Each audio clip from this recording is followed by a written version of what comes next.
So they invented these little exercises that use laughter as deliberate exercise instead of an emotion. They basically exploited their laughter to get the most out of it that they possibly could. And they're called laughter games. And we play laughter games during laughter yoga for about a half hour or so. Some of them are seated, some of them are standing. Most all of them are pretty goofy, and so you might feel a little inhibited at first. But if you can remember, there are two things that happen that we're after when we exploit our laughter. One is oxygen. We move a huge amount of oxygen through our bodies. If you laugh nonstop for 10 minutes, you move more oxygen through your body than if you were spending 50 minutes on a rowing machine. So your hands will tingle, and all of your major organs will be very grateful to you for all of the new oxygen that you're bringing them. The other thing is, when we laugh automatically, I love this practice because this is so automatic. All we have to be willing to do is be vulnerable and laugh. But our brains immediately release serotonin, which is an antidepressant, dopamine, which is the bliss hormone that comes when you do crack and that kind of thing. I don't know about that, but I've read many studies about it. I really don't. And endorphins, which are responsible for the runner's high that a lot of runners get. And all of that comes, the oxygen and all of those wonderful neurochemicals come just from laughing. So that's what we're after. Anyway, laughter games are followed by a brief laughter meditation where everyone lies on their backs in a circle with their heads in the middle and laughs for 5 minutes straight, which by then will seem like cake. It'll be easy. And like dessert, yeah. It's giving your body that last oomph, to get all of those good benefits. And then we'll have a silent meditation for about 5 minutes after that. And that's when that deep relaxation sinks in and you can really feel it. So that's a basic general idea about laughter yoga. Go ahead, John. We don't have too many rules. If you haven't done it before, it's pretty simple. Just simply you'll follow along. The first and most important rule is no new pain.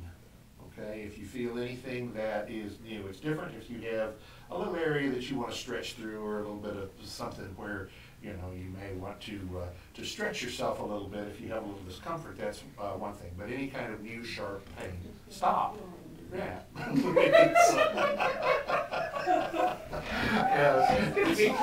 All day long. Today, yeah.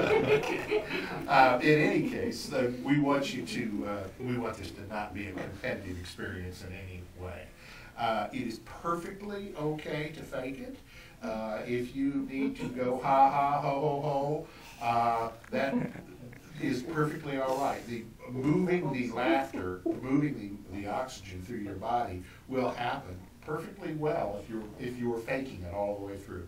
Most people don't. Most people have a pretty good time.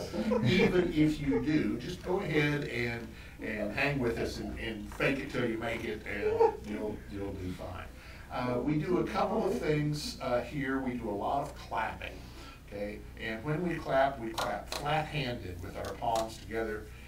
That does two things.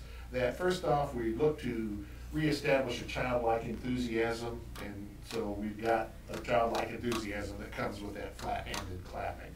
The other thing is that the energy meridians that flow through our body that the Eastern medicine folks talk about almost all cross through the palms, so that as you stimulate those acupressure points in the palms where all the energetic meridians cross, you're creating quite a big energy flow, and that gets us moving along faster that way.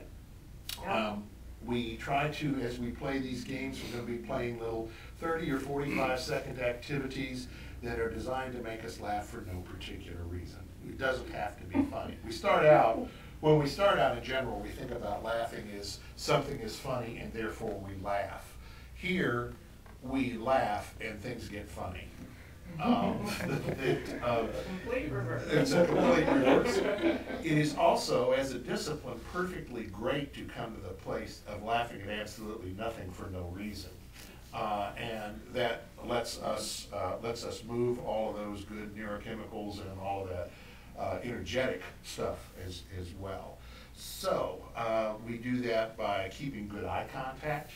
So as we playing these games, we're going to be looking at each other. That will help stimulate your laughter, particularly with one another, and usually looking at me is pretty funny too. So that's or any of us. But so we keep good eye contact. We clap. We have childlike enthusiasm. And help me out, folks. I'm missing the fourth point. The way we end every laughter game. Thank you. The way you will know it's over is we congratulate ourselves by this cheer. Okay, you ready? Very good!